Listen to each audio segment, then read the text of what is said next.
Entonces tienes el Listo. espacio. Bueno, buenas tardes a todos. Vamos a continuar hoy con nuestros foros del módulo de psicología en el programa de educación en fibrosis quística. Este programa es para ustedes, por ustedes y para que se lo disfruten. Hoy tenemos una agradable noticia. Tenemos una persona muy encantadora que es la doctora Silvia Parra, psicóloga, quien ha estado vinculada con pacientes en el manejo de pacientes de fibrosis quística hace muchos años. Ella está muy sensibilizada con el manejo de la enfermedad, ha tenido la oportunidad de acompañar a varios pacientes en el seguimiento y en el manejo de la intervención psicológica. Y nos pareció enormemente agradable que ella aceptara la invitación a participar en el módulo de psicología. Han hecho un grupo excelente con Liliana y con María Paula. Entonces, quiero que te presentes oficialmente, Silvi. Yo ya te hice la presentación linda y querida, pero quiero que hagas una presentación oficial. Tan linda, gracias Danitza por esa presentación tan linda. A todos ustedes también quiero saludarlos especialmente, agradecer a María Paula, Liliana, que han sido supremamente cordiales y solidarias conmigo. Me he sentido muy feliz en este equipo y pues muy agradada pues de pertenecer nuevamente, de poder aportar, de poder participar en esto que están haciendo tan hermoso. Me he venido enterando de todo lo que están haciendo este equipo interdisciplinario, estos encuentros entre todas las familias, me parece maravilloso y no, me siento muy contenta. Voy a participar aportando de pronto un poco mis conocimientos y de experiencias que he tenido a lo largo de la vida como la psicología clínica, sistémica, y bueno, transpersonal, que es ha sido digamos, mi gran vertiente, mi gran enfoque a lo largo de los años. He querido incluir dentro de la psicología el arte, la música, la expresión corporal, porque me parece supremamente importante como desde el cuerpo, pues ahí nosotros tenemos ese territorio sagrado donde están todas las memorias, todos los recuerdos, toda la información que ya sea adentro. Y bueno, entonces pues muy feliz de poder compartir a la orden a todos ustedes con todo mi corazón. Estoy aquí para servir y para poder aportar lo que pueda. Y bueno, pues también muy agradada con estas dos psicólogas maravillosas que son increíbles. Estoy muy feliz de compartir con ellas este espacio. Gracias. Bueno, pues muchas gracias, doctora Danitza, Silvia, Liliana y yo, quien les habla, María Paula Céspedes. Ya nos han conocido en los últimos foros. Esta vez quisimos seguir la línea de las artes. En el foro anterior estábamos hablando con el cine y ahora vamos a vincularnos un poco con la plástica, con el dibujo, con la conexión también de la imagen como vehículo para que podamos reflexionar acerca de esto que hemos denominado los vínculos, el arte de hacer vínculos, vincularte. Importante conversar sobre cómo construir relaciones seguras a lo largo de la vida, especialmente con nuestros pacientes FQ, que también necesitan de esta conciencia y de todos nosotros como familia y como grupo que necesitamos activarnos sobre todo lo que implica los vínculos. Bien, para que tengamos una charla exitosa, recomendamos algunas cositas, que mientras estemos en esta conexión vamos a tener momentos de participación, pero mientras estemos cualquiera esté conversando, pues conviene que el resto tenga los micrófonos apagados. De esa manera no nos interferimos. Recuerda que si descargas la aplicación de Zoom en tu dispositivo es mucho más fácil y ágil la conexión. Y que vamos a tener este correo de la Asociación Colombiana de Neumología Pediátrica para cualquier necesidad que tengan al respecto de los foros, o también a través del chat de esta aplicación pueden escribir directamente al usuario Asociación Colombiana de Neumología Pediátrica si tienen alguna duda o alguna pregunta técnica. Bien, y con respecto a nosotros, ¿cómo llegamos a este encuentro? Antes de arrancar, nos gusta siempre que hagamos una especie de escáner y de reflexión de cómo estoy aquí y ahora. Muchas veces llegamos con carreras. Ay, sí me prendió, no me prendió. Ay, sí me funcionó, no, ay, mijo, sí me conectó, no me conectó. ¿Dónde está el link? ¿Cierto? O, ay, se me quedó prendida una olla, o no hizo la tarea, o no apagué allí, o no prendí allá. Y de pronto un montón de afanes, de pronto que no son necesariamente estructurales, físicos, sino mentales, emocionales, sensaciones. Afanes, emociones, sensaciones físicas, hambre, sueño, sed, en fin, todo eso, con eso llego y te invitaría a que lo reconozcas, a que lo puedas ver, a que lo aceptes, y ese es tu presente, ese es tu aquí y ahora. En la medida que aceptamos, podemos estar más presentes. Todo esto con el fin de invitarlos a estar aquí, porque muchas veces estamos, pero nuestra cabeza se fue en todos los miles de afanes y cosas pendientes que tenemos y no estamos presentes. Recordemos que una de las claves que ya empezamos a tener es esa presencia.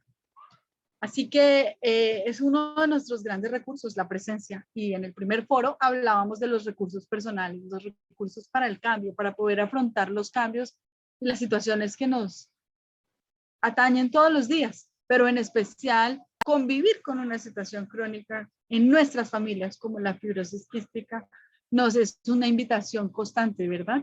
A activar nuestros recursos, a buscar aprender más recursos y por supuesto a generar y a desarrollar en nosotros y en nuestros niños y en nuestros jóvenes y en nuestras personas a quienes cuidamos, o si somos nosotros pacientes directos, lo que llamaríamos autonomía e independencia, que además está atravesado, y vamos a seguir tejiendo en este foro también la importancia de una comunicación asertiva, una comunicación que no nos genere ruido y que de pronto sí, desde un conflicto sano, pero desde una lógica de no hacernos daño.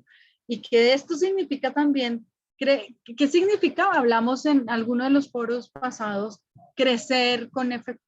En el cineforo veíamos cómo las dos diferentes maneras de crianza de los dos personajes generaban dos formas de afrontar y de manejar no solo la aceptación de tener que convivir con una condición clínica como la fibrosis quística, sino la manera como cada uno de los personajes manejaba sus tratamientos médicos. Entonces, crecer con FQ y los estilos de crianza que generan o no autonomía e independencia, que tienen unas ciertas maneras de comunicación que nos permiten abordarnos a nosotros mismos con nuestros recursos, pues va a generar también una manera diferente de abordar nuestras condiciones. Entonces vamos tejiendo ese mismo hilo ahora con todo lo que tiene que ver con los vínculos. Así que le doy la palabra a la doctora Silvia para que ella nos va a invitar a empezar a reflexionar sobre cómo están nuestros vínculos hoy. Bueno, gracias, María Paula.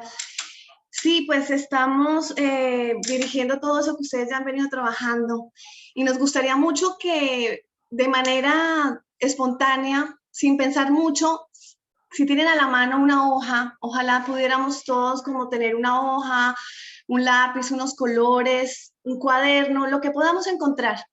Yo sé que en este momento hay personas de diferentes edades, diferentes roles dentro de la familia. Qué bonito sería poder hacer este ejercicio que sea sin tanta, digamos, sin tanta mente, sea algo más espontáneo, como que venga lo que venga. Queremos que hagamos un dibujo de la familia, pero no es el típico dibujo de la familia, mi mamá, mi papá, sino yo en este momento, ¿cómo me ubicaría dentro de mi familia? ¿Dónde me ubicaría dentro de ese cuadrado que tenemos ahí, dentro de este rectángulo, no sé cómo sea la forma de nuestra hoja? ¿Dónde ubicaría a mi ser, mi persona? ¿Dónde ubico las personas con las que convivo diariamente? ¿Dónde ubico esas personas que de pronto no me veo, pero son importantes y están dentro de esta relación, estos vínculos que son realmente fuertes, significativos en el diario vivir? Es importante que cuando lo hagamos tratemos de no poner juicio, de que podamos hacer un dibujo desde lo que siento. Quiero hacerme pequeña, más grande, aquí al centro, aquí al lado, para que salga ahí como la sensación. A veces los dibujos nos permiten dejar de lado un poco tanta mente, tanto juicio y tanto racionalismo, y podemos llegar un poco a lo que es la sensación, la emoción más vital, más real.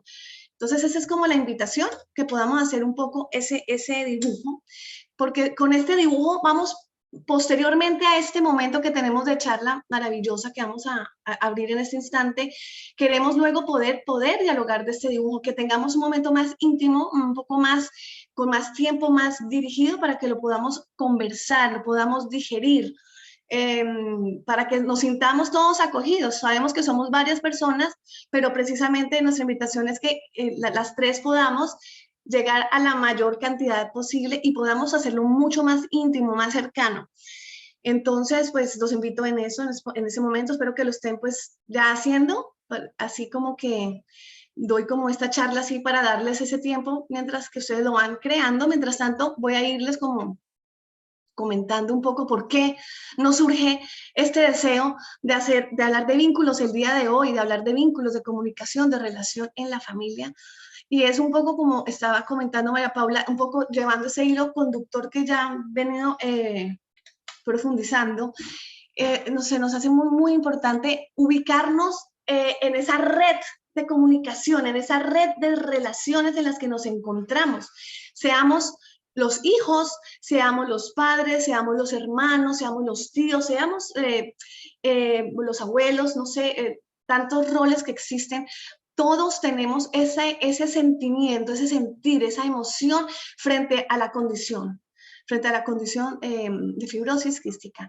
Entonces, en este momento lo queremos como abordar, pero con un marco mucho más del sentir de, independientemente de lo que de pronto los demás estén pensando, esperando que yo diga o que yo haga, es que nos podamos conectar con esa verdadera sensación. Entonces, podamos plasmar esto y podamos pensarnos un poquito en estos vínculos que yo genero y de pronto un poco una invitación a recordar un poco cómo se relacionaban los abuelos, los tíos, y nos demos un poco de cuenta que coincidencia a veces. Mira, ya María Paula hizo su familia. ¡Ah, qué bien! Y mira eso, mira, ella está de pronto, ahí ella ya se pone con las personas que siente que son importantes.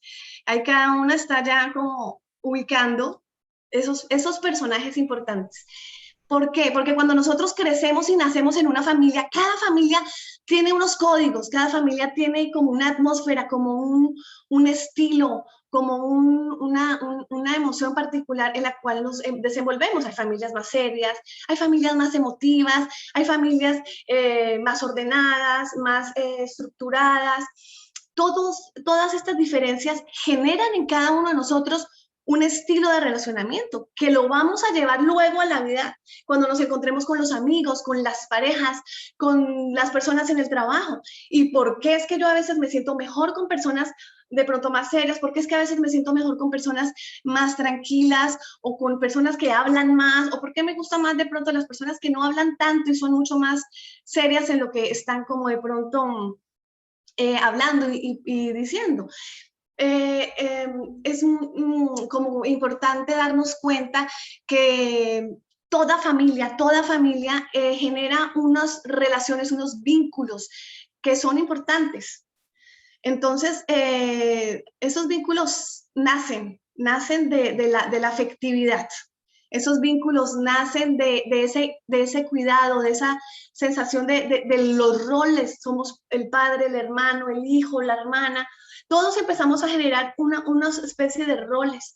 Y estos roles también tienen como una especie como de funciones. Vamos a ver, esta persona debería hacer esto, este otro hace esto, pero muchas veces en la familia eso no es tan claro y cada familia tiene sus propios diálogos, sus propios códigos. A veces ni siquiera los hablan, es algo como que está ahí tácitamente. No es algo que se diga y que digamos tenemos una cartelera donde decimos quién hace qué y quién es qué. No, a veces son cosas que están ahí y no son muy evidentes, no son muy, digamos, pues claras, pero generan en nosotros una especie de forma de cómo yo me siento en el mundo. Entonces, a veces esos vínculos se vuelven un poco cerrados, digamos, y generan como unas alianzas, unos patrones de relacionamiento que se vuelven cerrados, rígidos frente a los otros sistemas que nos acompañan, las otras personas, las otras familias.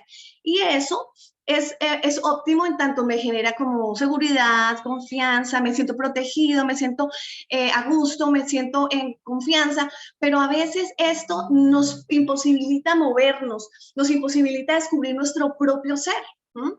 Entonces es ahí donde de pronto es importante que revisemos cuando hagamos este dibujo. Fíjense que decimos, hagan un dibujo. A veces sentimos que nuestra familia es nuestro lugar seguro, donde yo no quiero salir, donde yo me siento muy bien, donde de pronto quisiera siempre estar ahí seguro con mi familia. A veces la familia es el lugar donde yo no quiero estar y donde me siento mucho mejor es a veces con mis amigos, con personas afuera. No importa, no se trata de enjuiciarnos, es una especie de revisión que queremos hoy hacer. ¿Cómo es que yo me relaciono con las personas con las que yo me vivo en mi cotidianidad? Con las que yo duermo, con las que yo habito. Y cómo Por ejemplo, no sé si ahí me escuchas. Sí, señora Liliana. Ustedes saben que, gracias por los... Ustedes saben que aquí, yo estoy acá en un corte de hablar más desde el testimonio, ¿sí? Más que desde Sí. psicóloga. Y hablando un poco de esto, Silvia, que tú mencionas sobre los vínculos y demás, cuando yo hice mi dibujo de la familia, no sé si a ustedes les pasa, ustedes saben que yo tengo una niña con FQ, básicamente mi hija se ha convertido en el centro de la familia y así lo dibujé literal, como muy espontáneamente, ¿sí? Ella es el centro porque pues estamos alrededor del cuidado. Veo la importancia, no sé si ustedes en sus familias tienen igual hijos o más hijos o otras personas que hacen parte de la familia, no significa que tengan que ser papá o mamá o hermano, sino que a veces uno vive con una tía, un abuelo, ¿sí? O inclusive una persona que puede ser que toda la vida ha estado con nosotros y se convierte en parte de la familia si no tenga una relación como sanguínea, pues me refiero. En este caso hay una persona que nos ha acompañado en mi casa todo el tiempo, que es la persona que me ha ayudado pues mucho también a tener a Isa, todos los cuidados que tenemos. Realmente solo les quiero resaltar un aprendizaje de estos vínculos que tú hablas. Me ha costado trabajo porque creo yo que desde el cuidado nos relacionamos de manera distinta. Como papá y como mamá, y eso tiene que ver mucho en mi casa con la historia de mis papás y la historia de los papás de mi esposo. En la familia de mi esposo hay varias enfermedades que continúan y un poco el análisis o la preconcepción del cuidado es distinta en la familia de él que en la mía.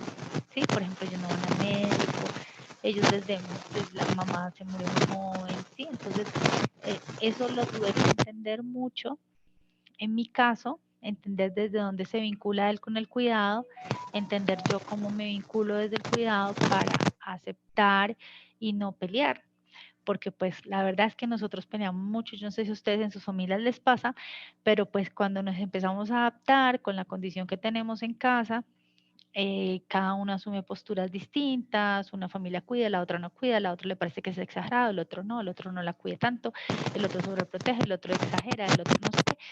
Y cuando yo aprendí en mi caso que cada uno el vínculo lo maneja desde su histórico, desde lo que pasaba en la casa de mi esposo, en mi casa, y entendí que eso no era, pues que cada uno ama de manera desde como que construye, deje de pelear. Solo se los digo porque en mi dibujo volví a ver lo mismo, ¿cierto? Volví a ver lo mismo. Isabel en el centro, yo desde muy protectora y Jaime más desde la autoridad más grande. Eso es lo que hay, ¿cierto? Y con lo que hay, nosotros nos organizamos y así seguramente cada familia está viviendo lo mismo. Gracias, Silvia. Sí, qué bueno eso que estás diciendo y qué bueno cómo lo pones de ejemplo maravilloso, porque este es el caso que igual nos convoca, que finalmente es eso que estamos hablando, cómo me relaciono conmigo y con los demás, pero cómo esta condición en especial nos evoca y nos trae digamos, esa herencia familiar. yo soy todo mi patrón relacional, yo soy toda mi herencia familiar y me caso con otro sistema familiar. Es como si dos grandes familias se unen con sus herencias mentales, emocionales, relacionales, comportamentales.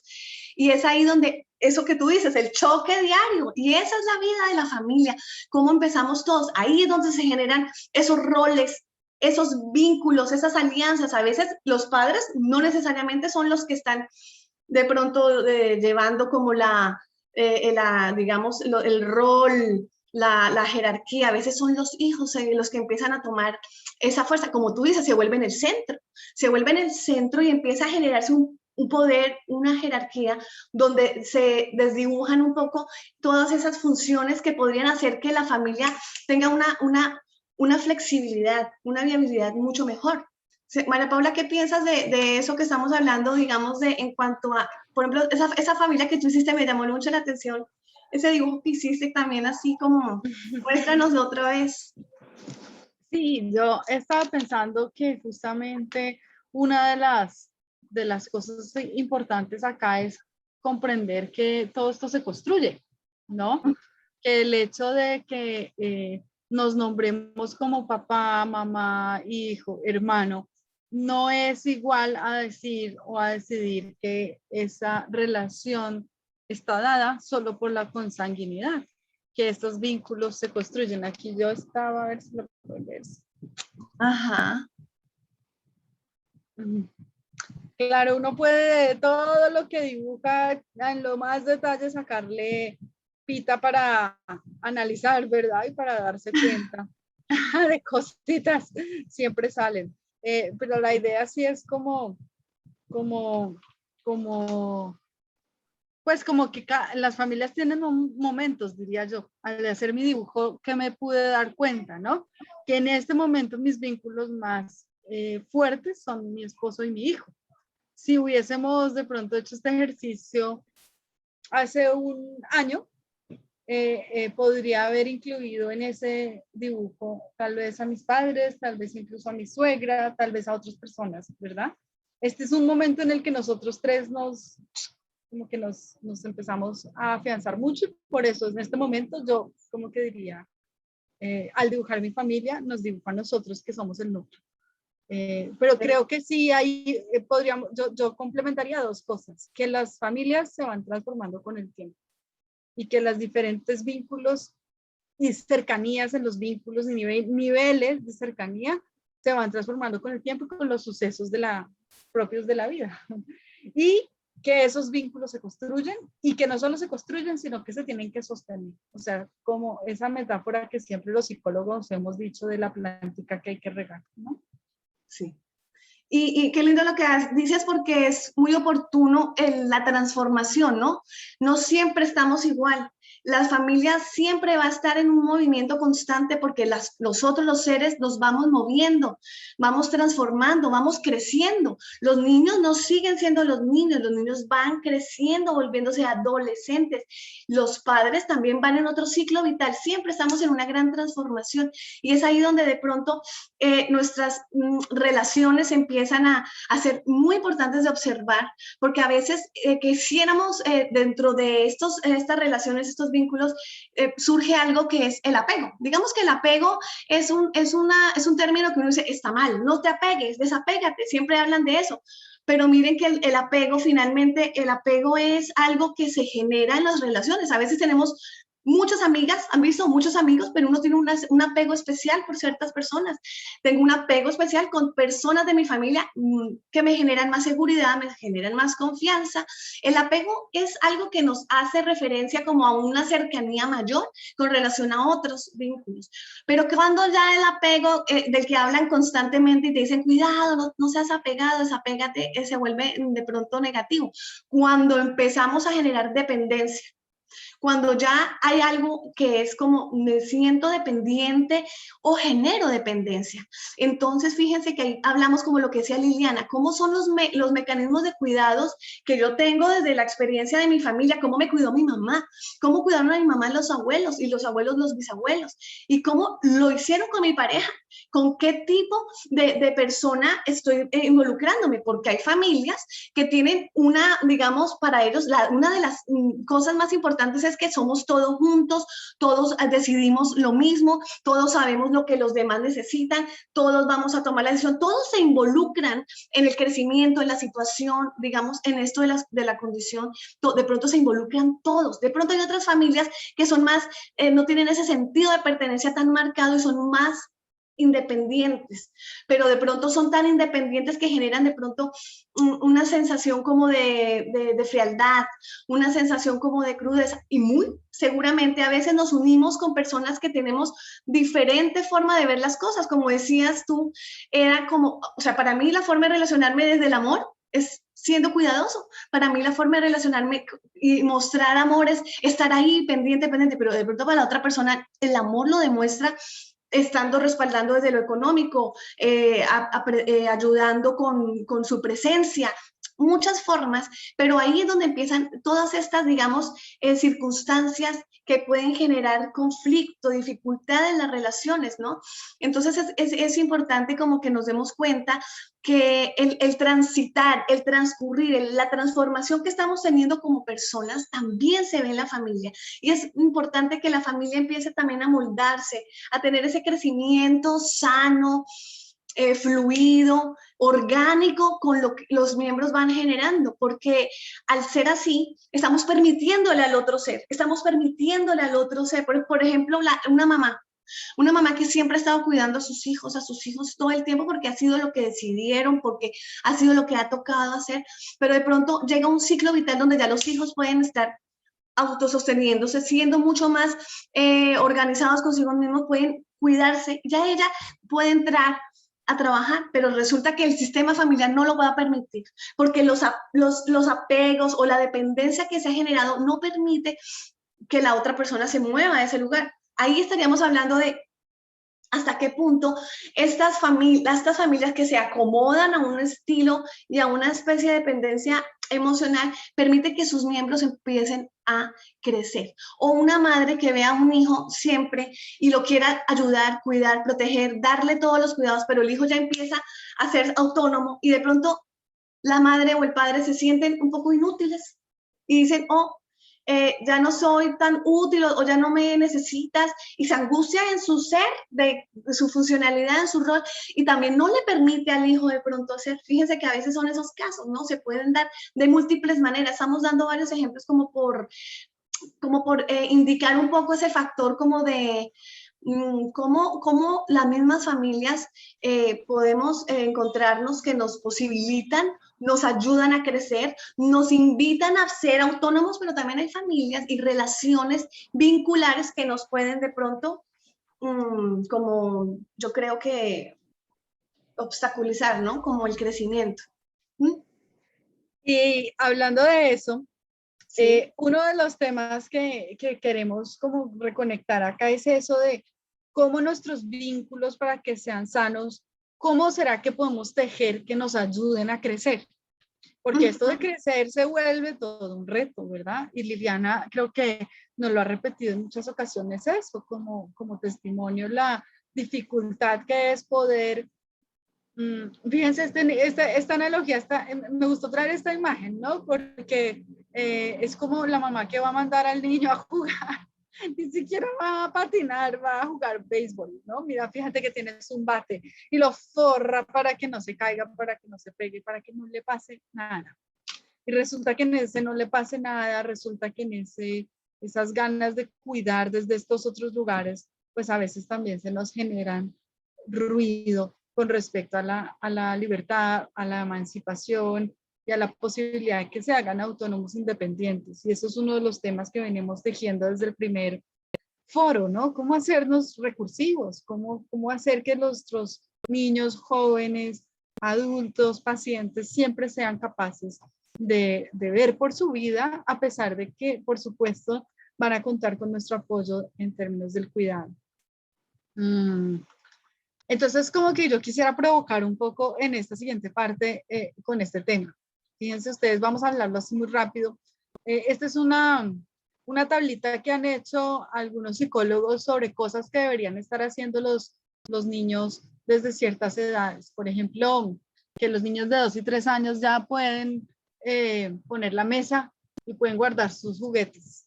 Eso parece algo como obvio, pero vamos a ver en nuestras familias si los niños de 2 o 3 años sí recogían los trapos o podían buscar cosas que uno les pidiera o poner la ropa sucia en la canastica de la ropa sucia o estas cositas que nos sugieren acá.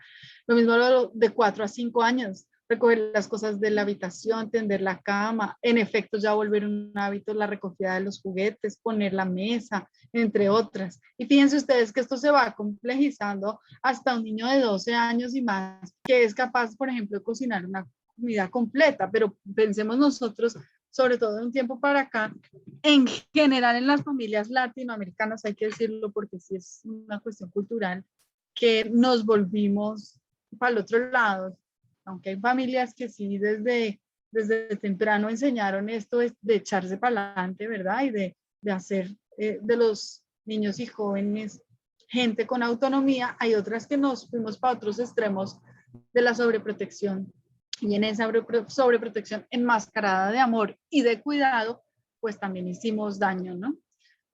Con la doctora Danitza se construyó esta que quisiera sí darle un poquito más de espacio. Luego esto se los vamos a compartir a través de la asociación para que ustedes lo puedan tener como un recurso y como para que puedan hacer como un examen de conciencia, ¿no? Como, oiga, y si yo sí que podría incentivar, no importa si digamos cosas que ustedes observen de niños de 2 a 3 años ya podrían hacer, y estoy con un paciente, un niño o una niña de 7 años y todavía no lo hace, no pasa nada. Lo importante es que lo empecemos a hacer en algún momento, como por ejemplo que los niños de 2 a 3 años puedan sostener ya su nebulizador o inhalocámara y contar de 1 a 20, y que son capaces de lavarse las manos antes de ir a la terapia solitos, ¿verdad? No que tiene que ir la mamá y lavarle las manos, sino que pudieran empezar con supervisión probablemente, pero que puedan empezar, que puedan ayudar a ser conscientes de que con su tos pueden ayudar a la terapia. Que los niños de 4 a 5 años, entre muchas cosas, pues pueden ser mucho más partícipes y activos en sus tratamientos, que pueden manejar ya la técnica de la inhalocámara y que pueden empezar a avisar a sus cuidadores que es la hora de sus enzimas, por ejemplo, incluyendo a los cuidadores, en este caso a los profesores. Que los de 6 a 7 pues todavía más partícipes de sus momentos de medicamentos, de que ya los ubican, de que saben cuáles son los horarios, de que son activos, por ejemplo, ya en empezar en la participación de la limpieza de los dispositivos terapéuticos, y que pueden estar conscientes de la importancia de su tos en las terapias, que los niños de 8 a 9 pues ya limpian de manera independiente sus dispositivos, que podrían estar siendo muy capaces ya de manejar horarios de medicamentos, que ya empiezan a reconocerlos y a saberse sus nombres, y que pueden empezar a ser responsables de sus inhaladores y de sus enzimas o vitaminas en los colegios, por ejemplo. Que los niños de 10 a 11 tengan autonomía, aunque necesiten supervisión con sus medicamentos en la manera que sea como cada familia organiza el dispensario de medicamentos, y que puedan entrenarse en técnicas ya un poco más autónomas de terapia respiratoria, y que participen ya en las consultas. Fíjense ustedes que una cosa que sí, pues ya como miembro de los equipos asistenciales puedo yo decirles en los carruseles en los que yo participo, muchas veces como que hasta los jóvenes son muy calladitos en las consultas con los especialistas, y que es importante que esa voz también empiece a salir, que ellos puedan saber qué preguntarle a sus médicos, que ellos puedan entender qué les explican los médicos, y que además puedan repetirlo a cualquier otro cuidador que esté con ellos, que puedan aprender ya de 12 en adelante a ser totalmente autónomos en el manejo del almacenamiento y del manejo de sus medicamentos, que puedan empezar a aprender cosas administrativas como manejos de autorizaciones, tutelas, todo ese mundo que también les toca a los adultos que los acompañan y que puedan, por supuesto, sostener las sesiones de seguimiento con sus equipos tratantes ellos solos. Esto lo dejo María como Paula, provocación. no sé si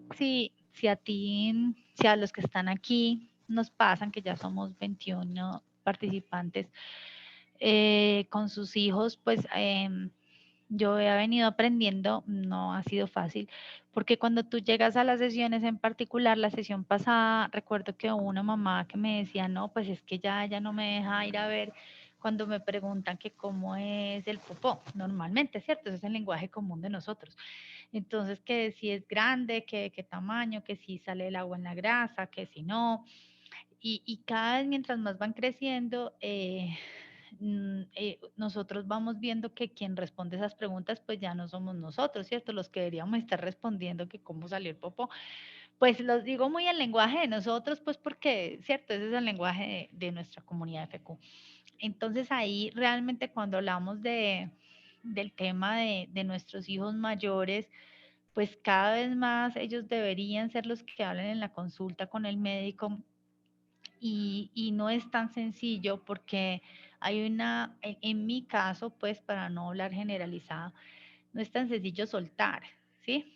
Ir dando autonomía y más bien estar ahí como acompañante para que sea el niño que entre 10, ¿cierto? 12, no sé, inclusive antes puede